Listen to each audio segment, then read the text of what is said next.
बिस्मिल्लाहिर्रहमानिर्रहीम। अस्सलाम वालेकुम बच्चों, हम लोगों ने प्रीवियस 2 लेक्चर से सेंट्रीपिटल फोर्स को स्टार्ट किया हुआ है और प्रीवियस लेक्चर्स का हमारा कंक्लूजन यही था कि जो सेंट्रीपिटल फोर्स होती है उसको हम कह सकते हैं वो नेट फोर्स टुवर्ड सेंटर होती है, नेट फोर्स टुवर्ड सेंटर। आज हम इसी चीज़ की थोड़ी और प्रैक्टिस करते हैं।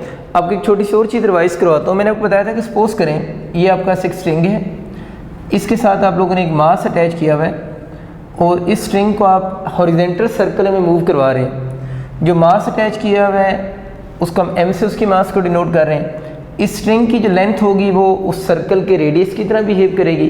तो इस केस में इस बॉडी को मूव करने के लिए जो सेंट्रीपिटल फोर्स चाहिए वो इसको सेंट्रीपिटल फोर्स कौन प्रोवाइड कर रही है? टेंशन प्रोवाइड कर रही है। तो हॉरिजॉन्टल सर्कल में अगर आपसे कहते हैं ना इसको सेंट्रीपिटल फोर्स कौन प्रोवाइड कर रही है, तो मैंने बहुत डिटेल से लास्ट टाइम डिस्कस किया था, वो इसको टेंशन प्रोवाइड कर रही है। अब अगर आपको क्वेश्चन आ जाता है कि इस रोप में प्रोड्यूस होने वाली टेंशन बताएं, तो tension equal to centripetal force होगी। अब ये डिपेंड करता है कि आप लोगों ने टेंशन कैलकुलेट करने के लिए mv² फार्मूला यूज़ करना है या mr⍵² यूज़ करना है। ये बेसिकली डिपेंड करेगा कि आप लोगों का क्वेश्चन में डाटा कैसा गिवन है। अगर आपको एंगुलर स्पीड गिवन है तो हम इससे टेंशन निकाल लेंगे, और अगर हमें लीनियर स्पीड गिवन है तो इस फार्मूला से हम टेंशन या सेंट्रीपिटल फोर्स कैलकुलेट कर सकते हैं। ये तो रिव्यू मैंने आपको थोड़ा सा दिया है, जो ऑलरेडी हम बातें पढ़ चुके हुए हैं। एक छोटी चीज़ नोट करें, टेंशन की जो डायरेक्शन होती है वो हमेशा अवे फ्रॉम द पॉइंट होती है। यानी ये जो पॉइंट मास है या ये जो बॉडी है, अब इस बॉडी को आप लोगों ने रोप के साथ अटैच किया हुआ है, तो टेंशन की डायरेक्शन किधर होगी? Away from this body. तो टेंशन की डायरेक्शन हमेशा अवे फ्रॉम द बॉडी होगी। यानी इस बॉडी को अगर आप लोगों ने इस रोप के साथ बांधा हुआ है तो टेंशन की डायरेक्शन अवे फ्रॉम दिस। ये थोड़ी सी बात याद रखनी है। बच्चों, हम आते हैं अपने मेन MCQ की तरफ। ये MCQ काफ़ी इंपॉर्टेंट है, इसके अंदर हम डिफरेंट आइडियाज़ डिस्कस करेंगे। आप अज्यूम करें कि एक ये आपके पास एक स्पोर्ट है, इस स्पोर्ट के साथ आप लोगों ने स्ट्रिंग ली है और उस स्ट्रिंग के साथ आप लोगों ने डिफरेंट बॉडीज़ अटैच किए हैं। सपोज करते हैं इस बॉडी की मास 1 किलोग्राम है, इस बॉडी की मास 2 किलोग्राम है और इस बॉडी की मास 3 किलोग्राम है, और इन तीनों बॉडीज़ को आप लोगों ने स्ट्रिंग की मदद से आपस में ज्वाइन किया हुआ है। और ये सारे बॉडीज़ जो हैं, अब यूँ इमेजिन करें ना कि ये आपके पास स्पोर्ट है जिसके साथ आप लोगों ने अटैच किया हुआ है, और ये वाला जो पूरा सिस्टम है इस स्पोर्ट के around you circular motion perform कर रहा है। ठीक है, यानी ये जो पूरा सिस्टम है जिसमें 3 मासेस हैं वो स्ट्रिंग्स के साथ अटैच हो रही हैं, और वो ये वाला बॉडी सर्कुलर मोशन परफॉर्म कर रहा है और हॉरिजॉन्टल सर्कल में मूव कर रहा है।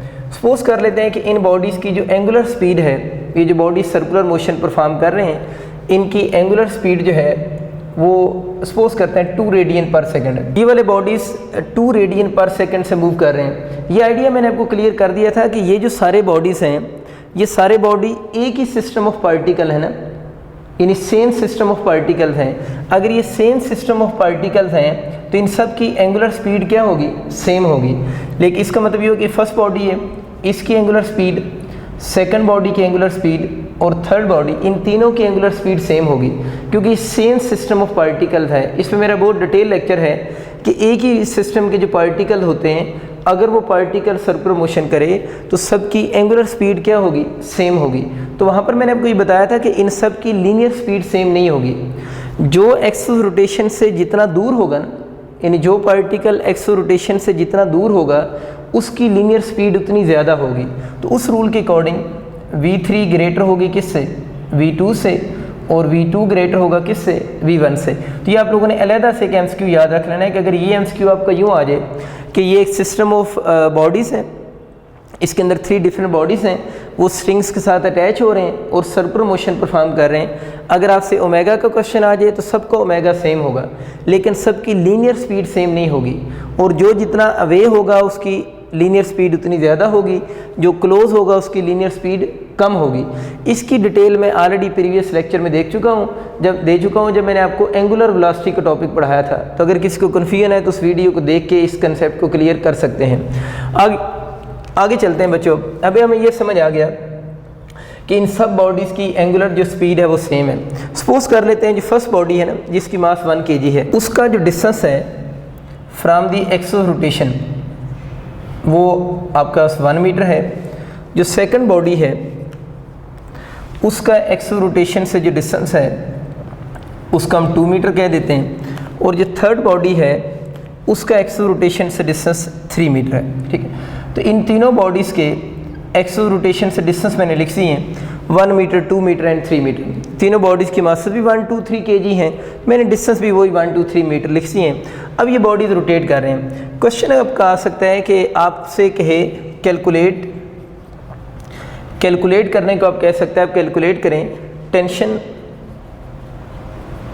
इन ऑल स्ट्रिंग्स, ये क्वेश्चन आपका आ सकता है। Calculate tension in all strings, कि इन सब स्ट्रिंग्स में टेंशन कैलकुलेट करें। अब बच्चों ज़रा बात ध्यान सुने, हम यहाँ से बात शुरू करते हैं। मैं जब आपको ये बात बता रहा था तो मैंने क्या बताया था, किसी भी पॉइंट या बॉडी पर जो टेंशन की डायरेक्शन होगी वो अवे फ्रॉम बॉडी होगी, टेंशन की डायरेक्शन अवे फ्रॉम बॉडी होगी।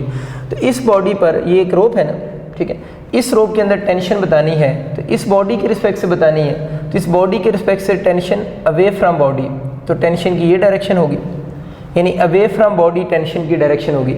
अब मुझे बताएं, ये एक रोप थी, दरम्यान में एक बॉडी अटैच है।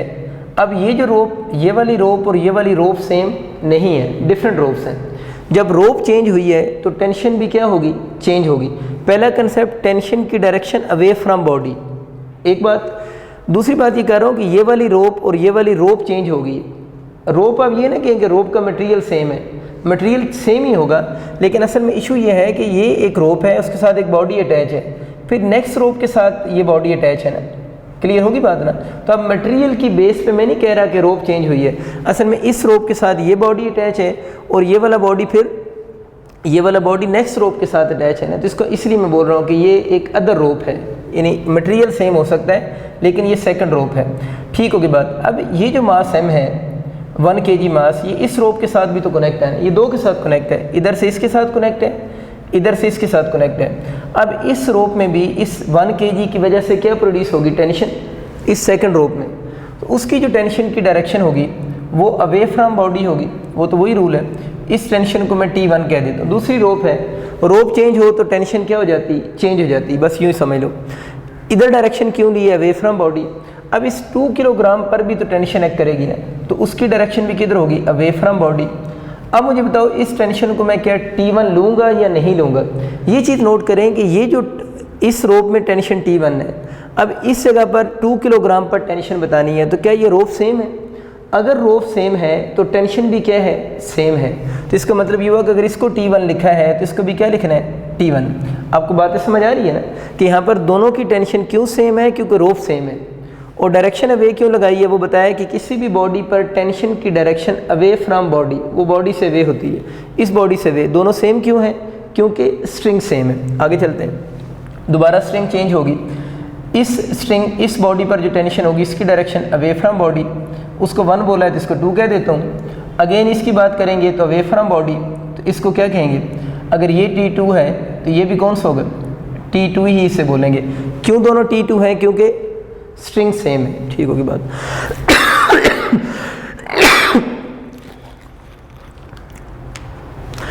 एक तो बच्चों आपका ये क्वेश्चन आ सकता है कि इस तरह की डिफरेंट डायग्राम्स बनी हो और आपसे इस तरह के क्वेश्चन बन सकते हैं कि कौन सी डायग्राम करेक्ट लेबल है। तो आपको पता होना चाहिए कि स्ट्रिंग सेम हो तो टेंशन क्या होती, सेम। फिर किसी भी बॉडी पर टेंशन की डायरेक्शन का एमसीक्यू आ सकता है कि डिफरेंट डायग्राम बनी हो और आपसे कहे कि टेंशन की करेक्ट डायरेक्शन किस में मार्क हुई है। तो इस एमसीक्यू के अंदर ये एक एमसीक्यू नहीं है, इसके अंदर आप बहुत सारी सर्कुलर मोशन के पैरामीटर सीख लेंगे। ये आपको टेंशन की डायरेक्शन की बात आ गई। अब बच्चों आते हैं इस तरह के हम टेंशन कैलकुलेट कैसे करेंगे। हम इधर से शुरू करते हैं टेंशन की कैलकुलेशंस 3 kg से।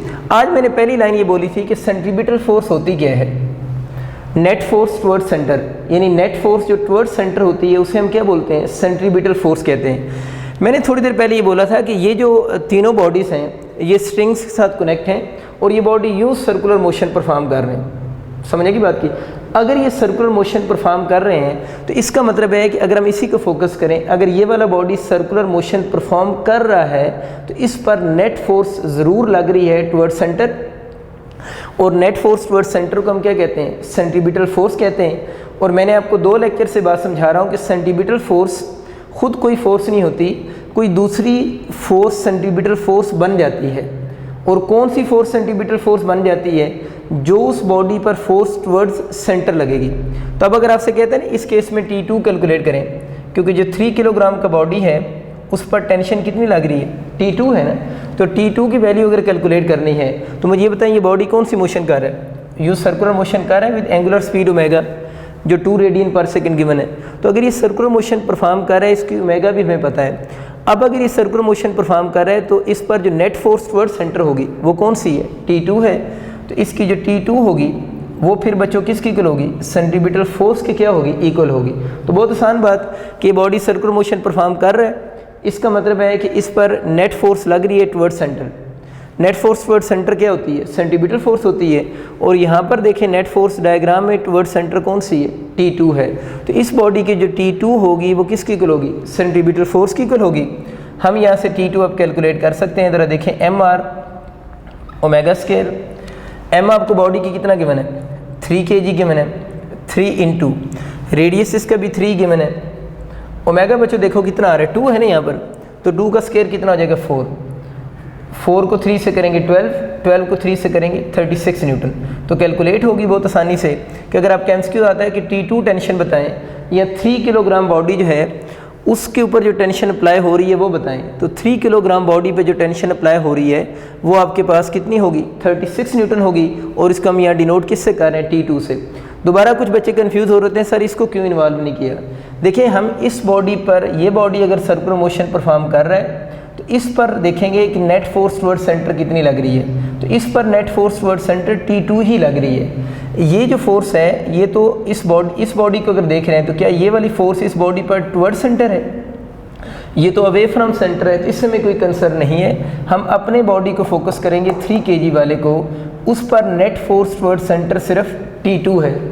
इसकी बारी भी आ जाएगी तो आपको इसका कंसेप्ट क्लियर हो जाएगा। अभी हम इसी को कैलकुलेट करते हैं।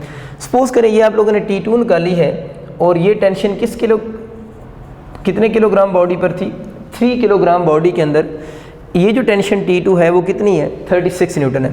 अब बच्चों हम बात करते हैं, इसका मतलब ये कि ये जो स्ट्रिंग है ना, इस स्ट्रिंग में टेंशन कैलकुलेट हो गई है, वो आपके पास 36 न्यूटन है। अब 2 किलोग्राम बॉडी वाले को सॉल्व करते हैं। अगर मैं 2 किलोग्राम बॉडी को सॉल्व करूं तो जरा देखें ध्यान से, 2 किलोग्राम बॉडी पर राइट साइड पे यानी टुवर्ड सेंटर जो टेंशन लग रही है वो T1 है और इस तरफ जो टेंशन उस पर लग रही है वो T2 है। यानी 2 किलोग्राम बॉडी पर अपोजिट डायरेक्शन में टेंशन लग रही है, ऐसे ही है ना। एक T1 टुवर्ड सेंटर है, T2 अवे फ्रॉम सेंटर है। अब 2 किलोग्राम बॉडी पर हम लोगों ने देखना है कि इस पर टेंशन T1 की वैल्यू कैलकुलेट करनी। T2 तो कैलकुलेट हो चुका है, T1 कैलकुलेट करना है। T1 अगर आप कैलकुलेट करना चाह रहे हैं तो हमें पता है ये वाला बॉडी भी कौन सी मोशन परफॉर्म कर रहा है, सर्कुलर मोशन परफॉर्म कर रहा है विद एंगुलर स्पीड ओमेगा। अगर ये सर्कुलर मोशन परफॉर्म कर रहा है तो इस बॉडी पर जो नेट फोर्स टुवर्ड सेंटर होगी ना, इस बॉडी पर नेट फोर्स जो टुवर्ड सेंटर होगी दैट इज क्या होगी, सेंट्रीपिटल फोर्स होगी। तो इस बॉडी पर net force toward centre centripetal force होती है। अगर ये सर्कुलर पास मूव कर रहा है तो इसका मतलब है नेट फोर्स टुवर्ड सेंटर लग रही है। लेकिन इस बॉडी पर तो 2 फोर्सेस लग रही हैं, एक T1 टुवर्ड सेंटर है और T2 किधर है, अवे फ्रॉम सेंटर। अगर ये सर्कुलर मोशन परफॉर्म कर रहा है तो बच्चे मुझे बताओ क्या ग्रेटर होगा, T1 या T2। बिल्कुल आप ठीक सोच रहे हैं, T1 ग्रेटर होगा T2 से, तभी ये सर्कुलर मोशन क्या कर रहा है, परफॉर्म कर रहा है। तो इसका मतलब ये हुआ कि इस बॉडी के अगर आप सेंटीमीटर फोर्स कैलकुलेट करना चाह रहे हैं तो दैट इज इक्वल टू होगी T1 माइनस T2। अगेन वही बात कि centimetre force is net force towards centre. हमें यहाँ से किसकी वैल्यू चाहिए, T1 की वैल्यू चाहिए। T2 उधर माइनस हो रहा है, इधर आकर प्लस हो जाएगा, तो T1 इज इक्वल टू हो जाएगा सेंटीमीटर फोर्स प्लस T2 हो जाएगा। इसके अंदर अगर हम वैल्यूज पुट करें तो T1 equal to centimetre force क्या होती है mr omega square plus T2 तो ऑलरेडी हमें आइडिया है वो 36 न्यूटन है, वो तो हम कैलकुलेट कर चुके हैं। मैथ देखें उस बॉडी की कितनी है जिसकी हम बात कर रहे हैं, 2 kg है। रेडियस भी देखें उसका चेंज हो गया, 2 kg वाले का रेडियस भी 2 मीटर है ना, इसको मैंने 2 लिख लिया। ओमेगा तो सबके लिए सेम है, 2 का स्क्वायर 4 प्लस 36। इसको अब ज़रा देखिए कितना आपका आंसर बन रहा है। 4 को 2 से करेंगे मल्टीप्लाइड 8 को 2 से करेंगे 16 प्लस 36, तो ये आपका बन जाएगा 52 न्यूटन।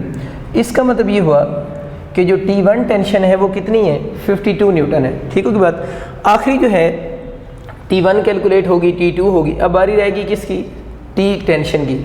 अब अगर हम बॉडी को स्टडी करते हैं, जिस बॉडी की मास 1 kg है, अगर हम इसको बच्चों फोकस करें तो इसके सेंटर की तरफ जो टेंशन है वो T है और आउटर साइड पे जो टेंशन है आउटवर्ड वो T1 है।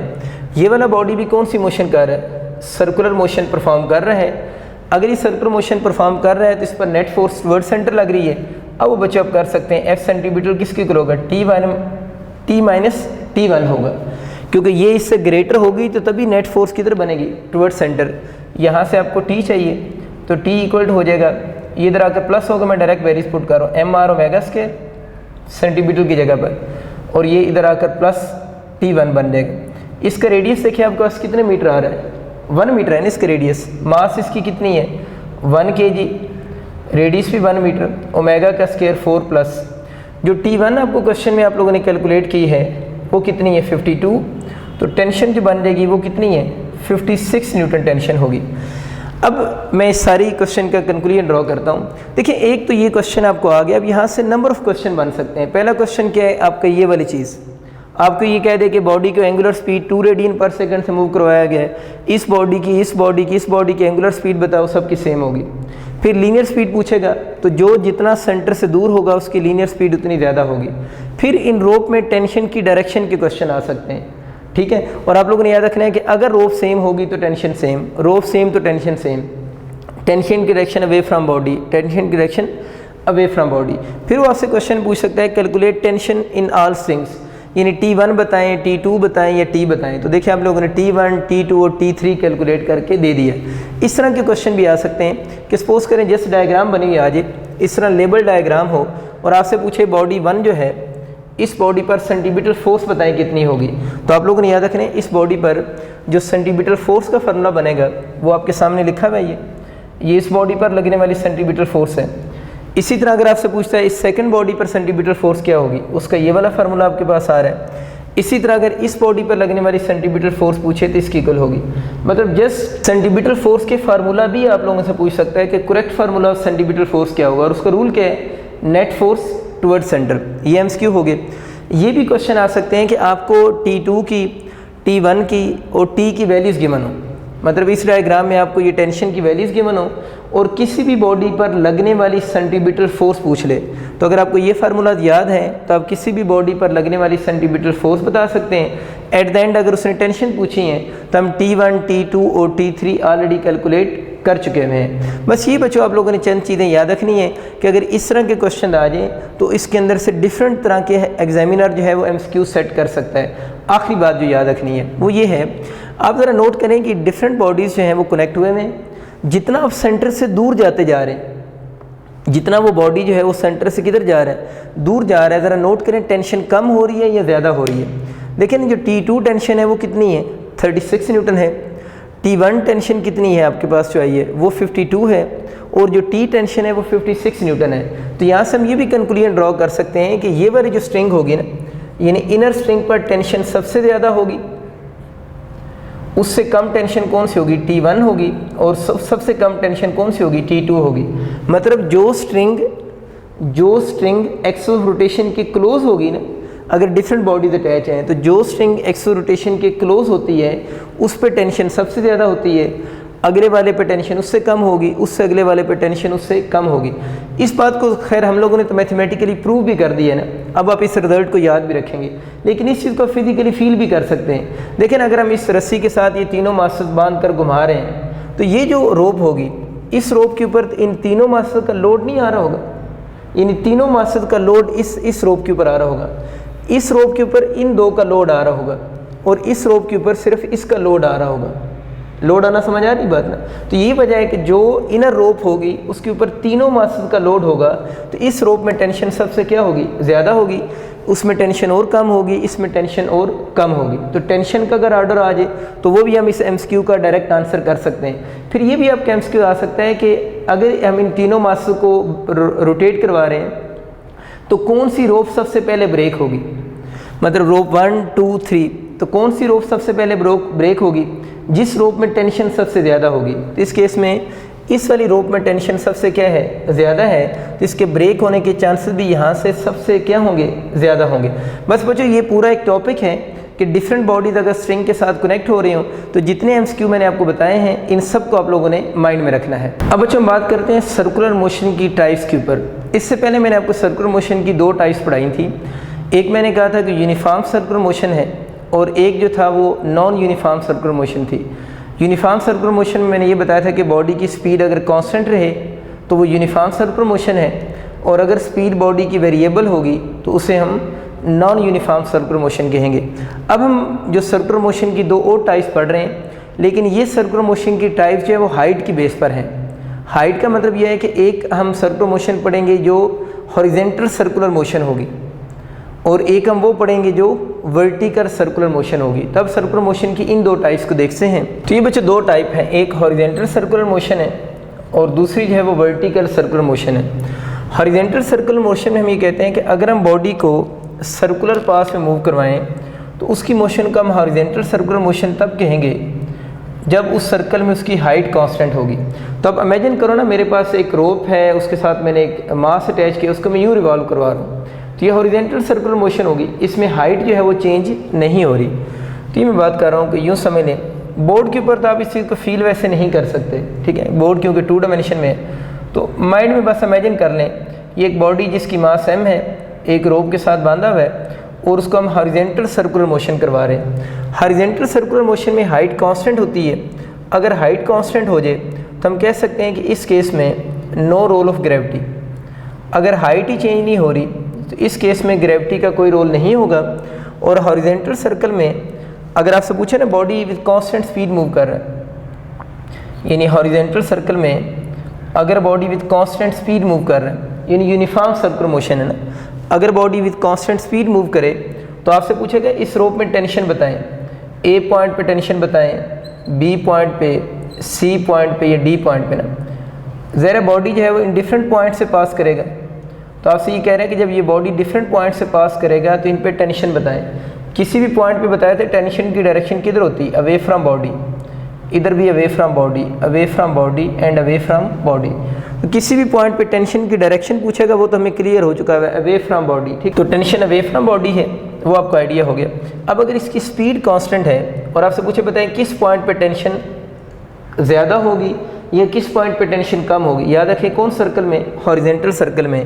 तो आप लोगों ने याद रखना है कि हॉरिजेंटल सर्कल में हर पॉइंट पे टेंशन जो होगी वो क्या होगी, कांस्टेंट होगी, ठीक है। और टेंशन हॉरिजेंटल सर्कल में किसकी इक्वल होगी, सेंटीमीटर फोर्स की इक्वल होगी। वो हमें पता है कि इस जगह पर अगर ये बॉडी है तो net force toward centre is called centimetre force. तो नेट फोर्स टुवर्ड सेंटर जो है वो टेंशन ही है, तो यहाँ पर tension equal to centimetre force की इक्वल होगी। और उसका फॉर्मूला पहले भी लिख चुके हैं, एम आर ओमेगा स्क्वायर या m v square over r होता है। तो हॉरिजेंटल सर्कल में अगर body with constant speed move करता है तो हर पॉइंट पे टेंशन क्या होगी, सेम होगी, और टेंशन इक्वल टू क्या होगी, सेंटीमीटर फोर्स की इक्वल होगी। अगर ये बॉडी वेरिएबल स्पीड से मूव करे तो हमें यहाँ से नज़र आ रहा है कि टेंशन का ताल्लुक किसके साथ है, स्पीड के साथ है। अगर वेरिएबल स्पीड से फिर मूव करेगा तो फिर तो हम ये कहेंगे जिस पॉइंट पे स्पीड ज़्यादा होगी उस पॉइंट पे टेंशन ज़्यादा होगी रोप में, और जिस पॉइंट पे स्पीड कम होगी उस पॉइंट पे टेंशन भी कम होगी। तो अगर हॉरिजेंटल सर्कल का कोई भी क्वेश्चन आ जाए उसमें टेंशन के रोप में कैलकुलेट करें या सेंटीमीटर फोर्स के, तो हम इन फार्मूला से इजीली कैलकुलेट कर सकते हैं। हम इससे पहले जितनी भी सर्कल की बातें कर रहे थे ना वो आप लोगों ने सब हॉरिजेंटल सर्कल ही अज्यूम किए हुए थे। हम लोगों ने इससे पहले वर्टिकल सर्कल की डिस्कशन ही नहीं की। तब हम कुछ कोशिश करते हैं थोड़ी डिटेल बात करें वर्टिकल सर्कुलर मोशन के ऊपर। सपोज करें ये एक बॉडी है जो वर्टिकल सर्कुलर मोशन परफॉर्म कर रहा है। इमेजिन ही आप कर सकते हैं 2 डायमेंशन में कि बॉडी है जो वर्टिकल सर्कुलर मोशन परफॉर्म कर रहा है, और ये उस बॉडी का सर्कल का सेंटर हम बना लेते हैं। ये सर्कल का सेंटर है और यहाँ पर बॉडी है जो सर्कुलर मोशन परफॉर्म कर रहा है। इस पॉइंट को ए बोल देते हैं, इस पॉइंट को बी, इस पॉइंट को सी। तो ये बॉडी जो है वो सर्कुलर मोशन कर रहा है और ये इस सर्कल का सेंटर है। बॉडी ए से बी पर जाएगा, बी से सी एंड सी से वापस ए पर आ रहा होगा, ठीक है। यानी बॉडी को हम यूँ मूव करवा रहे हैं, बॉडी यूँ सर्कुलर मोशन परफॉर्म कर रहे हैं और ये वर्टिकल सर्कल है। वर्टिकल सर्कल में अब ज़रा सोचो ना, हम बॉडी को यूँ घुमाएंगे, अगर बॉडी यूँ रिवॉल्व कर रहा है तो इसमें देखिए कभी मेरा हाथ नीचे आ रहा है, कभी हाथ ऊपर जा रहा है, कभी नीचे और कभी ऊपर। इसका मतलब ये है कि वर्टिकल सर्कुलर मोशन में जो हाइट होती है वो कांस्टेंट नहीं होती। पहली बात ये होगी कि हाइट इस केस में कांस्टेंट नहीं होगी। अगर हाइट बच्चों इस केस में कांस्टेंट नहीं होगी तो यहाँ से हम कंक्लूजन ये ड्रॉ करेंगे कि अगर हाइट कांस्टेंट नहीं होगी तो ग्रेविटी प्लेज इट्स रोल। अगर हाइट कांस्टेंट नहीं है तो gravity plays its role.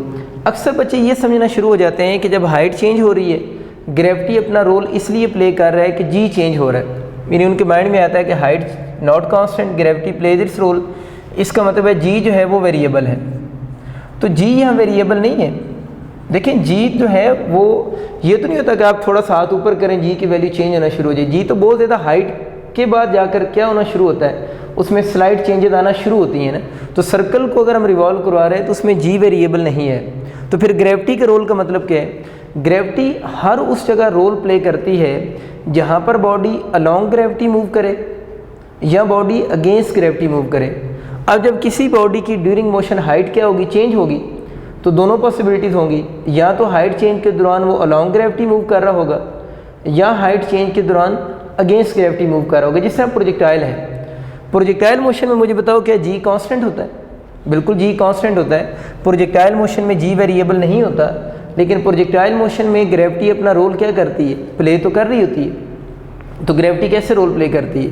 During upward motion gravity body की मोशन को अपोज करती है और during downward motion of projectile gravity जो है वो बॉडी या प्रोजेक्टाइल की मोशन को सपोर्ट करती है।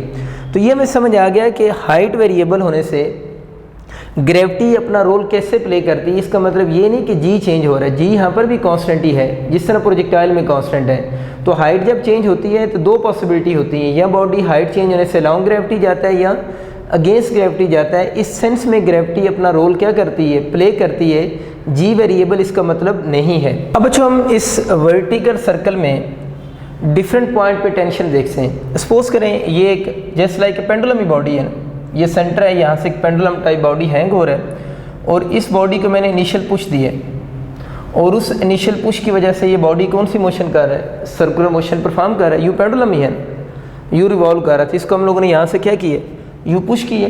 जब पुश किया है तो ये वाला बॉडी कौन सी मोशन कर रहा है, सर्कुलर मोशन क्या कर रहा है, परफॉर्म कर रहा है। क्योंकि पेंडुलम भी तो वर्टिकल प्लेन में हैंग हो रहा होता है। उसको पुश किया यानी थोड़ा ज़्यादा पुश किया और ये वाला बॉडी कौन सी मोशन कर रहा है, सर्कुलर मोशन परफॉर्म कर रहा है। और इसकी यूँ ऊपर जा रहा है पहले और फिर किधर आ रहा है, नीचे आ रहा है। तो आपसे कह रहे हैं कि इस रोप में टेंशन बताएं, यानी जो रोप है इस रोप में टेंशन बतानी है। इस रोप में अगर हम इस ए पॉइंट पे टेंशन की डायरेक्शन बताना चाहें तो ए पॉइंट पे टेंशन की डायरेक्शन किधर होगी, upward, away from this point. और इस बॉडी का जो वेट होगा उस वेट की डायरेक्शन तो किधर होगी, डाउनवर्ड होगी ना। यानी इस पॉइंट पे जो वेट की डायरेक्शन होगी वो डाउनवर्ड होगी। चले मैं यहाँ पर शो कर देता हूँ, अगर आपको वहाँ से नहीं समझ आ रहा तो चले मैं इधर इसको नीचे बना देता हूँ। ये पॉइंट ए है, तो इस पॉइंट ए का जो वेट होगा वो तो वर्टिकली डाउनवर्ड होगा। अब अगर ये बॉडी सर्कुलर मोशन परफॉर्म कर रहा है तो ये अंडरस्टूड सी बात है कि टी ग्रेटर होगा किससे, डब्ल्यू से। और अगर सर्कुलर मोशन परफॉर्म कर रहा है तो नेट फोर्स टुवर्ड सेंटर क्या होगी, सेंट्रीपिटल फोर्स होगी। तो इसका मतलब ये हो कि इस बॉडी पर लगने वाली इस वक्त सेंट्रीपिटल फोर्स कितनी होगी, वो हमें पता है कि नेट फोर्स टुवर्ड सेंटर होगी। और ड्यूरिंग अगर ये बॉडी सर्कुलर मोशन परफॉर्म कर रहा है तो टी ग्रेटर होगा फिर किससे, डब्ल्यू से ना। अगर टी ग्रेटर है डब्ल्यू से तो नेट फोर्स टुवर्ड सेंटर क्या बनेगी, टी माइनस डब्ल्यू हो जाएगी। तो net force toward centre T minus W होगी, ठीक है। अब अगर हम यहाँ से टी कैलकुलेट करना चाहें तो टी इक्वल टू हो जाएगा एफ सेंटीमीटर प्लस डब्ल्यू। तो ये बच्चों टेंशन है पॉइंट ए की। तो अगर आपका कभी एमसीक्यू आ जाए ना कि पॉइंट ए के ऊपर वर्टिकल सर्कल में टेंशन बताएं तो टेंशन होती है सेंटीमीटर फोर्स प्लस डब्ल्यू। वजह उसकी मैंने आपको वेक्टर डायग्राम से समझा दी, आपको आइडिया हो चुका होगा। दोनों चीज़ें याद रखनी, अगर सेंटीमीटर फोर्स पूछे तो वो टी माइनस डब्ल्यू होगी, वो कंसेप्ट आप ये माइंड में रखें, नेट फोर्स टुवर्ड सेंटर होगी। लेकिन अगर टेंशन पूछे तो आपको समझ आ रहा है, इसको रीअरेंज करेंगे तो एफ सेंटीमीटर प्लस क्या हो जाएगा, वेट की इक्वल होगा। एक तो ये दोनों फार्मूला एमसीक्यू में आ सकते हैं। फर्दर अगर इसमें मैं वैल्यूज पुट करके इसको थोड़ा सा और सॉल्व कर दूँ तो सेंटीमीटर फोर्स का फॉर्मूला क्या होता है, m v square over r होता है, प्लस जो वेट होता है उसको हम क्या लिख सकते हैं, एम जी की फॉर्म में लिख सकते हैं। इन दोनों में से आप ज़रा देखिए आपका कॉमन क्या आ रहा है, एम को अगर हम कॉमन ले लें तो v square over r plus g की इक्वल हो जाएगा। तो ये याद रखना है कि ए पॉइंट पे टेंशन की ये वाली फॉर्म भी हो सकती है और इसी पॉइंट पे टेंशन को हम m v square over r plus g भी लिख सकते हैं। इसी तरह इसकी एक और फॉर्म भी बन सकती है कि इस सेंटीमीटर फोर्स को अगर मैं एम आर ओमेगा स्क्वायर लिखूँ, यानी सेंटीमीटर फोर्स को मैं यहाँ पर एम आर ओमेगा स्क्वायर भी लिख सकता हूँ प्लस एम जी अगर हम कर लें तो टेंशन एट पॉइंट ए की ये फॉर्म भी बन जाएगी। एम अगर हम कॉमन ले लें तो omega square are plus g की इक्वल हो जाएगा। मैंने बच्चों ये सारे ऑप्शंस, ये वाला ऑप्शन, ये वाला ऑप्शन और ये वाला तीनों इसलिए लिखी हैं कि समटाइम ऐसा होता है कि एमसीक्यू ये आता होता है कि टेंशन बताए पॉइंट ए पे, और आपसे जब पॉइंट ए पे टेंशन बता रहा होता है तो इसको उसने ए ऑप्शन पूछा कहा होता है, इसको बी ऑप्शन कहा होता है और इसको सी ऑप्शन कहता है। तो अक्सर बच्चे इन जल्दी में से जो उनको एक याद होता है उसको टिक कर देते हैं, तो फिर इसका ऑप्शन कौन सा बनेगा, ऑल ऑफ अबव ऑप्शन होगा। और अगर इसका कभी न्यूमेरिकल प्रॉब्लम आ जाता है, वो आपसे कहता है ए पॉइंट पे टेंशन कैलकुलेट करें, तो उसके लिए आपको क्या चीज़ें रिक्वायर्ड है, हमें इस सर्कुलर पाथ का क्या रिक्वायर्ड है, रेडियस रिक्वायर्ड है और इस पॉइंट पे जो बॉडी की स्पीड है वो रिक्वायर्ड है। यानी जिस पॉइंट पे टेंशन पूछ रहा है उस पॉइंट पे स्पीड रिक्वायर्ड है ना। तो अगर हमें इसका रेडियस पता हो, स्पीड पता हो और जो बॉडी रिवॉल्व कर रहा है उसकी मास पता हो, स्पीड कोई भी हो, v आपको गिवन हो या ओमेगा गिवन हो, इससे फ़र्क नहीं पड़ता, क्योंकि हम लोगों ने अलग-अलग फार्मूले बनाए। v गिवन होगा तो ऊपर वाले से टेंशन निकाल लेंगे, ओमेगा गिवन होगा तो नीचे वाले से टेंशन निकाल लेंगे। तो इसके न्यूमेरिकल प्रॉब्लम भी आ सकते हैं। एक बच्चों क्या आते हैं, फार्मूला आइडेंटिफिकेशन, ठीक है। इन दोनों में अक्सर बच्चे कंफ्यूज होते हैं क्योंकि कुछ ने माइनस प्लस में मिक्स कर देते हैं। वेक्टर डायग्राम याद रखें, कभी मिक्स नहीं होगा। और उसके बाद न्यूमेरिकल प्रॉब्लम मैंने बताया कि अगर आपको इस बॉडी की मास, इस पॉइंट पे बॉडी की स्पीड और उसकी v गिवन हो या ओमेगा गिवन हो, इससे फ़र्क नहीं पड़ेगा, तो आप इस पॉइंट पे टेंशन कैलकुलेट कर सकते हैं। अब बच्चों हम देखते हैं कि सी पॉइंट पे टेंशन कैसे कैलकुलेट करेंगे। ज़रा सी पॉइंट पे वही वेक्टर डायग्राम बनाने की कोशिश करते हैं। बॉडी इस जगह पर आ गया जिसकी मास m है, इस पॉइंट पे tension away from body, tension away from body हो गया। इस बॉडी का वेट तो वैसे ही हमेशा वर्टिकली किधर होता है, डाउनवर्ड होता है ना। टेंशन भी डाउनवर्ड है, वेट भी वर्टिकली डाउनवर्ड है, ठीक है। वेट क्यों डाउनवर्ड है, फोर्स ऑफ ग्रेविटी हमेशा डाउनवर्ड होती है। टेंशन क्यों डाउनवर्ड है, क्योंकि टेंशन अवे फ्रॉम बॉडी होती है, सिंपल सा रूल है। इस वक्त अगर ये बॉडी सर्कुलर मोशन परफॉर्म कर रहा है, यानी अगर ये बॉडी सर्कुलर मोशन परफॉर्म कर रहा है, तो सपोज करता हूँ इस पॉइंट पे अगर इसकी स्पीड v की इक्वल है, स्पीड की सिंबल मैंने v ली है, तो इस बॉडी को सर्कुलर पाथ में मूव करने के लिए सेंटीमीटर फोर्स रिक्वायर्ड होगी, और सेंटीमीटर फोर्स वही बात नेट फोर्स टुवर्ड्स सेंटर। तो इस पॉइंट सी की अगर मैं बात करूं, जो इसका टॉप पॉइंट है ना, तो पॉइंट सी पे देखा जाए तो नेट फोर्स टुवर्ड्स सेंटर कौन सी बनेगी, एफ सेंटीमीटर होगी ना। वो किसकी इक्वल होगी, टी माइनस डब्ल्यू करेंगे, टी प्लस डब्ल्यू करेंगे, क्योंकि इन दोनों की डायरेक्शन सेम है। तो फिर यहाँ क्यों माइनस किया था, क्योंकि यहाँ पर इन दोनों की डायरेक्शन अपोजिट थी। तो net force towards centre T minus W थी, लेकिन यहाँ पर net force towards centre T plus W होगी। बहुत आसान बात है। एक तो ये आपसे फार्मूला पूछ सकते हैं, आपको आना चाहिए। टेंशन की फॉर्म में फार्मूला बनाते हैं, एफ सेंटीमीटर माइनस डब्ल्यू हो जाएगा, यानी टेंशन जो होगी वो एफ सेंटीमीटर फोर्स में से माइनस का डब्ल्यू करेंगे। और दोबारा बच्चे आप लोगों ने वही फार्मूले अगेन सारे बना लेने हैं जो मैंने उस जगह पर बनाए हैं। एक फार्मूला इसका क्या बनेगा, m v square over r minus m g, इसमें ऐसा आप m कॉमन ले लें तो v square over r minus g हो गया। दूसरा formula tension at point c बन जाएगा, f सेंटीमीटर को क्या लिख सकते हैं, m r omega square minus m g, और यहाँ से बच्चे अगर हम m को कॉमन ले लें तो r ओमेगा स्क्वायर या ओमेगा स्क्वायर r माइनस जी। और वही बातें जो उसकी बताई हैं, ये फार्मूले आइडेंटिफाई होने के लिए आ सकते हैं। इस पॉइंट सी पे आपसे टेंशन पूछ सकता है। ये सिंबल मैंने सेम v की यूज़ की है वैसे, लेकिन इन दोनों जगहों पर स्पीड जो है वो सेम नहीं होगी। स्पीड को भी हम थोड़ी देर बाद डिस्कस भी करते हैं। लेकिन अगर हमें पॉइंट P पे v गिवन हो, सॉरी पॉइंट C पे v की वैल्यू गिवन हो या ओमेगा की वैल्यू गिवन हो, अगेन इस सर्कुलर पाथ का रेडियस गिवन हो और उस बॉडी की मास गिवन हो, तो हम एग्जैक्ट वैल्यू ऑफ टेंशन भी कैलकुलेट कर सकते हैं। वैसे ये तो मैंने आपकी बुक की वजह से फार्मूला इस तरह लिख दिए हैं कि आपको ये पैटर्न याद होना चाहिए। अगर मैं इस वर्टिकल सर्कुलर मोशन का टेंशन का फार्मूला जनरल फार्मूला लिखूँ ना, अगर हम इसका जनरल फार्मूला लिखें तो इसका जनरल फार्मूला कुछ यूँ बनता है, tension equal to f centimetre plus m g cos theta. ये फार्मूला होता है, वैसे जनरल फार्मूला होता है वर्टिकल सर्कुलर मोशन का, रोप में टेंशन का, f centimetre plus m g cos theta.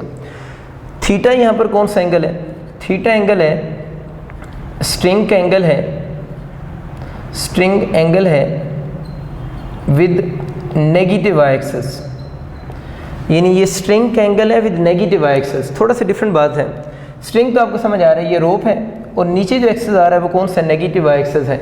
मैं इसको थोड़ा क्लियर करने की कोशिश करता हूँ, लेकिन इस फार्मूले में जो एंगल लिखा हुआ है वो बेसिकली ये लिखा हुआ है, ये स्ट्रिंग है ना, सपोज करें ये समझे यू स्ट्रिंग यहाँ से मूव करती इस जगह पर चली गई है, तो यहाँ पर जो थीटा एंगल लिखा हुआ है वो स्ट्रिंग का एंगल है विद नेगेटिव वाई एक्सिस। इस तरफ कौन सा एक्सिस है, नेगेटिव वाई एक्सिस है ना, तो ये उसका नेगेटिव वाई एक्सिस साथ एंगल है। ज़रा अप्लाई करते हैं जो हम लोग रिजल्ट पढ़े हैं उनके ऊपर ये आंसर ठीक देता है या नहीं देता। इस पॉइंट को ज़रा देखो, इस पॉइंट को मेरे ख्याल ए बोला हुआ है, इस पॉइंट पे एंगल कितना होगा, जब ये वाला बॉडी इस जगह पर होगा तभी ए पॉइंट आएगा, उस वक्त एंगल 0 डिग्री होगा। कॉस 0 पे कितना होता है 1, तो tension equal to f centimetre plus क्या हो जाएगा, mg हो जाएगा। तो देख लें आपका जो फार्मूला है टेंशन एट पॉइंट ए का एफ सेंटीमीटर प्लस mg है ना, mg w ए की बात है ना, क्लियर होगी बात। और अगर आप पॉइंट सी पे चले गए, मुझे बताओ जब ये बॉडी यूँ मूव करता करता पॉइंट सी पे चला जाएगा तो आपको ये वाला एंगल यूज़ होगा ना, क्योंकि एंगल है स्ट्रिंग एंगल है विद नेगेटिव वाई एक्सिस। जब बॉडी सी पॉइंट पर होगा तो स्ट्रिंग के साथ एंगल कितने डिग्री बनेगा, 180। अगर मैं cos 180 पुट करूँ तो cos 180 माइनस 1, तो सी पॉइंट पर टेंशन इस फार्मूले के अकॉर्डिंग होनी चाहिए एफ सेंटीमीटर माइनस डब्ल्यू या माइनस mg। तो देख लें यही एफ सेंटीमीटर माइनस डब्ल्यू या माइनस mg है। तो ये जो फार्मूले हैं इसी जनरल फार्मूला से ही बने हुए हैं, ठीक है ना। अगर आपको जनरल फार्मूला पता हो ना तो उसका एडवांटेज ये होता है कि हम सिर्फ इन 2 पॉइंट्स को छोड़कर किसी भी पॉइंट पे टेंशन इस फार्मूला की मदद से कैलकुलेट कर सकते हैं। वैसे फार्मूला ना भी पता हो तो हम लोग उस वेट के कंपोनेंट्स बनाकर, सपोज करें अगर हमसे कहता है इस पॉइंट पे टेंशन बताएं, ठीक है ना, और अगर हमें एंगल ना पता हो तो तब भी हम टेंशन कैलकुलेट कर सकते हैं, ठीक है। कैसे कैलकुलेट करेंगे वो बहुत कम्प्लेक्स हो जाएगा ना, कि हमें इधर वेट W किधर होगा, डाउनवर्ड होगा, एंगल पता होगा, हमें वेट के क्या बनाने पड़ेंगे, कंपोनेंट्स बनाने पड़ेंगे, कंपोनेंट्स को रिजॉल्व करेंगे तो किसी भी पॉइंट पे टेंशन कैलकुलेट होगी। लेकिन इंटरेस्ट में हमारे पास इतना टाइम तो नहीं होता कि हम इतने ज़्यादा कम्प्लेक्स वो कंपोनेंट्स बनाते रहें। तो बेहतर है कि आप ये फार्मूला माइंड में रख लें, जिस मर्जी पॉइंट पे आपसे टेंशन पूछे, अगर आपको थीटा याद रखना है, angle with negative y axis पता हो तो आप इजीली उस क्वेश्चन को सॉल्व कर सकते हैं। सपोज करें आपसे वो कह देता है कि इस बी पॉइंट पे टेंशन बताएं, बॉडी ये ऊपर जा रहा है और आपसे कहता है बी पॉइंट पे टेंशन बताएं। वैसे तो कंपोनेंट से भी टेंशन बना सकते हैं, मैं अब कंपोनेंट से बच्चों नहीं करवा रहा आपको। Tension equal to f centimetre plus mg cos इस बी पॉइंट का एंगल देखना है विद नेगेटिव वाई एक्सिस कितना है, तो इस बी पॉइंट का angle with negative y axis कितने डिग्री है, 90 डिग्री बनता है। तो cos 90 पुट कर देंगे, cos 90 सब फेमिलियर हैं, किसकी इक्वल होता है 0, तो टर्म ख़त्म हो जाएगी। तो बी पॉइंट पे जो टेंशन होगी वो किसकी इक्वल होगी, सेंट्रीपिटल फोर्स की इक्वल होगी। तो बच्चों मैं इसके कंक्लूजन की तरफ आता हूँ। हम लोगों ने ए, बी और सी तीनों पॉइंट्स पे टेंशन देख ली और इनका जनरल फार्मूला भी हमें आइडिया हो गया कि ये सारे formulas without these components resolution हम डायरेक्ट भी इस फार्मूला से लिख सकते हैं और बी पॉइंट पे भी टेंशन पता चल गई सेंटीमीटर फोर्स की इक्वल है। अब अगर आपका एमसीक्यू ये आ जाता है कि बताएं वर्टिकल सर्कल में किस पॉइंट पे टेंशन सबसे ज़्यादा है, तो देखें जो ए पॉइंट है वहाँ पर टेंशन कैसे निकाल रहे हैं, सेंटीमीटर फोर्स और वेट दोनों का सम है। बी पॉइंट पे टेंशन सिर्फ सेंटीमीटर फोर्स की इक्वल है, लेकिन सी पॉइंट पे टेंशन में सेंटीमीटर फोर्स में से वेट को क्या कर रहे हैं, माइनस कर रहे हैं। तो आपको यहाँ से क्लियर हो गया होगा, इधर प्लस हो रहा है, इधर वो टर्म 0 हो गई है और इधर वो टर्म क्या हो रही है, माइनस हो रही है। तो मुझे लिखवाओ ना सबसे ज़्यादा टेंशन वर्टिकल सर्कल में किस पॉइंट पर होगी, ए पॉइंट पर, क्योंकि इधर प्लस हो रहा है। उससे कम किस पॉइंट पर होगी, बी पॉइंट पर होगी। तो उससे कम टेंशन जो होगी वो बी पॉइंट पर होगी और सबसे कम टेंशन जो होगी वो सी पॉइंट पर होगी, क्योंकि उधर इस एफ सी में से कुछ चीज़ माइनस हो रही है, इधर तो सिर्फ एफ सी आ रहा है। सपोज कर इसका आंसर 20 न्यूटन आता है तो टेंशन भी 20 न्यूटन होगी, लेकिन यहाँ पर उस 20 में से कुछ चीज़ माइनस हो रही है, तब जाकर टेंशन एट पॉइंट सी बन रही है ना। तो ये आप लोगों ने याद रखना है कि अगर आपका कभी एमसीक्यू आ जाए कि टेंशन का ऑर्डर बताओ, तो आपको पता होना चाहिए कि टेंशन किस पॉइंट की ज़्यादा है और किस पॉइंट की टेंशन कम है। तो मैं बात कर सकता हूँ ना कि वर्टिकल सर्कल में अगर आप अपवर्ड डायरेक्शन में मूव कर रहे हैं, वर्टिकल सर्कल में अगर आप अपवर्ड डायरेक्शन में मूव कर रहे हैं, तो मुझे ये बताएं कि टेंशन क्या हो रही है, बॉडी की क्या होती जा रही है, कम होती जा रही है। अभी हम पढ़ेंगे अगर टेंशन कम होती जा रही है तो साथ में नोट कर लें कि अगर स्पीड का क्वेश्चन आ जाए तो स्पीड भी कम होती जाएगी। लेकिन स्पीड को भी हम डिटेल से भी डिस्कस करते हैं। लेकिन दोनों चीज़ों को इकट्ठे ही नोट कर लें कि जैसे जैसे बॉडी अपवर्ड जा रहा होगा तो अपवर्ड मोशन के दौरान टेंशन भी कम हो रही होती है और स्पीड भी बॉडी की क्या हो रही होगी, कम हो रही होगी।